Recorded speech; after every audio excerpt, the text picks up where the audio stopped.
दिल्ली में किसकी सरकार चलना चाहती है? बीजेपी किस मुद्दों पे? बहुत सारे मुद्दे हैं। दिल्ली में गंदगी बहुत है, दिल्ली में सफाई नहीं है, स्कूलों की व्यवस्था अच्छी नहीं है। चाहती है दिल्ली में किसकी सरकार चाहती है? ओपनिंग दे अपने आप जी बताइए मैडम। बीजेपी किस एक मुद्दे पे चाहिए आपको? बीजेपी हस्बैंड बताएंगे या मैं बताऊंगा? नहीं आप बताएं, हस्बैंड वाइफ बताइए। जो आप कह रहे थे ना, ये बटोगे कटोगे, भाई साहब कह रहे थे। जी। हमारा देश 16वीं सेंचुरी में हमारी जीडीपी सबसे ज्यादा थी, क्योंकि हम बटे थे और कटे थे, इसलिए हमारा देश गुलाम हो गया और 1000 साल तक लगभग गुलाम रहा। अब इसके बाद भी लोगों को ये नहीं समझ में आ रहा। मैंने एक पंडित जी से पूछा था, पंडित जी हमारा देश इतना समृद्ध है, सब कुछ अच्छा है, फिर इतने साल हम क्यों गुलाम रहे? वो कह रहे इंडिया का है ना मंगल बहुत अच्छा है। तो मैं मंगल कैसे खराब होता है? कहता है जब लड़ोगे अपने परिवार में तब मंगल खराब होगा। शुरू से हमारा देश लड़ता रहा, छोटे छोटे राज्यों के लिए, छोटी छोटी चीजों के लिए लड़ता रहा, हमारा मंगल खराब हो गया और इतने सालों से हम 200 साल अंग्रेजों ने 800। एक मिनट पटोल भाभी जी, जो आपको 2100 रुपए का वादा केजरीवाल साहब की सरकार में मिल रहा है, वो नहीं मिल रहा। लेंगी? नहीं मिल रहा, आप लेंगी कहाँ से? आपको बिजली पानी फ्री, ये एजुकेशन फ्री, कोई फ्री नहीं है, कुछ फ्री नहीं मिला। कुछ नहीं फ्री मिला। स्कूलों में एक बात बताओ, प्राइवेट स्कूलों में जब कोरोना में कहा था इन्होंने फीस माफ कर देंगे, जी, उसके उसके बाद जैसे कोरोना खुला, हाई कोर्ट ने ऑर्डर दिया कि पेंडिंग फीस पेरेंट्स से वापस ली जाए। तो इसने क्यों कुछ नहीं बोला? सच है। क्यों हमने फीस दी सारी? कोरोना था, सबको पता है। देखो ये देश है, आप हॉस्पिटल में जाओ, एम्स में या दिल्ली सरकार के किसी भी हॉस्पिटल में, केंद्र की भी बुराई केंद्र के लिए भी और ये राज्यों के भी लिए। स्कूलों के बाहर, सॉरी हॉस्पिटलों के बाहर लोग लाइन में लगे होते हैं सारी रात। एक 6 महीने में तो टेस्ट का नंबर आता है, 6 महीने में तो बंदा ही निकल जाएगा।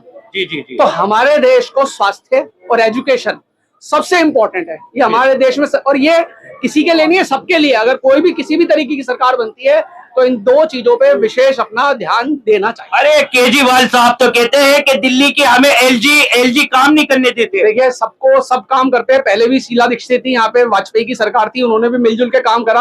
अब आप छोटे छोटे मुद्दों पे किसी की बुराई करते रहेंगे तो अगर आप मेरी रोज बुराई करेंगे और यहाँ पे मैं खड़ा हूँ तो मैं आपके साथ क्यों संबंध निभाऊं? फिर ये शीश महल कैसे बन जाता है? आप इसका जवाब दें मुझे। एलजी काम नहीं करने देते तो ये शीश महल कैसे बन जाता है? ये तो सब दुनिया जानती है कि शीश महल कैसे बनता है। मेरे कहने से या ना कहने से कुछ नहीं होता। नहीं, केजरीवाल साहब ने तो कहा था कि मैं वेगनार गाड़ी में भी लूंगा, आज वो BMW गाड़ी में घूम रहा है, इसके लिए क्या किया? ये तो सवाल आप केजरीवाल से पूछे, क्योंकि वो BMW गाड़ी में घूम रहे। हमने तो नहीं कहा था। उन्होंने कहा था मैं अपने बच्चों की कसम खाता हूँ, कांग्रेस का साथ नहीं दूंगा। पता नहीं कितने वादे करे, कितने वादों से वो अपने मुकर गए हैं। तो ये इसका जवाब तो केजरीवाल जी ज्यादा बढ़िया दे सकते हैं। आप किसकी दिल्ली में सरकार चाहते हैं? मैं तो कांग्रेस की चाहता हूँ। कांग्रेस की किस एक मुद्दे पे मुद्दा बताए कांग्रेस का? कांग्रेस के पास तो मेरे ख्याल से अभी तक सीएम की शक्ल भी नहीं है अभी।